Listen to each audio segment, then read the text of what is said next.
বিসমিল্লাহির রহমানির রহিম। আসসালামু আলাইকুম সবাইকে।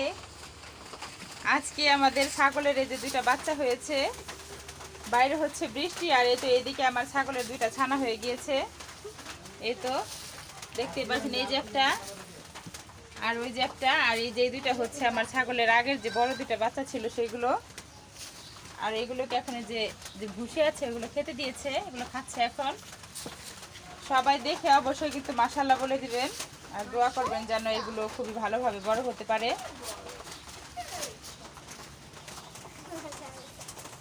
আমার কিন্তু খুবই আনন্দ লাগছে বাচ্চা দুটাকে দেখে। ঈদের আগে আমি ঈদ বোনাস পেয়ে গেলাম আলহামদুলিল্লাহ। আর ওই তো ওইদিকে আমার শ্বশুরের মুরগির বাচ্চা উঠিয়েছে, সেগুলো বৃষ্টির ভিতরে একদমই ভয় পেয়ে গেছে, একদম চুপচাপ বসে আছে ওইখানে।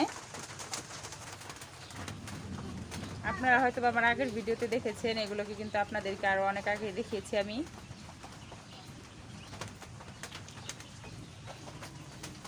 আর ওই তো এখানে ছাগলের ছানা দেখে তো আমাদের বাড়ির যে ছোটো বাচ্চাগুলো আছে, এদিকে ধরো, নিচে ধরো, তারা খুবই আনন্দ যে এখানে আমার ছোটো যাওয়া বসে আছে। সবাই অনেক খুশি হয়েছে বাচ্চা দুটোকে দেখে। আসলে যে কোনো ছোট বাচ্চা দেখলে কিন্তু অনেক আনন্দ লাগে, আর নিজেদের হলে তো সেটা কোনো কথাই নেই। এখানে তো আমার স্বামী এই যে এইদিকে এইগুলোকে কিছু কাঁঠাল পাতা এনে দিয়েছিল খাওয়ার জন্য। তো হঠাৎ করে এগুলো, এই ছাগলটা আসলে সকাল সকাল থেকেই অনেক ছটফট করছিল বাচ্চা হওয়ার জন্য, তো অবশেষে হয়ে গেল।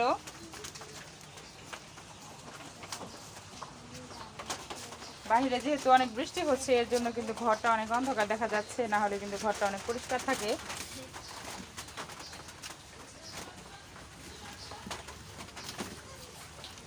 এই ছাগলটা কিন্তু আমার মা আমাকে দিয়েছিল, তো সেগুলো থেকে যে এতগুলো বাচ্চা হয়েছে। সবাই অনেক দোয়া করবেন এগুলোর জন্য। একটা ধরো আফিয়া, অনেক অন্ধকারের জন্য কিছু দেখা যাচ্ছিল না।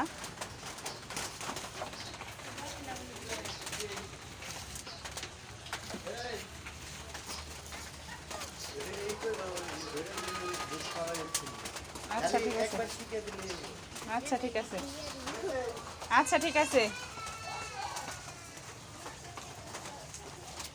ছাগলটার অনেক ক্ষুধা লেগেছে, এর জন্য মনে হচ্ছে সে পাগলের মতো খাওয়া দাওয়া করছে ওখানে। আর এই যে দেখতে পাচ্ছেন বাইরে কিন্তু অনেক বৃষ্টি, সারাদিনই অনেক বৃষ্টির কারণে আসলে বাইরে বের হতে একদমই মন চায় না।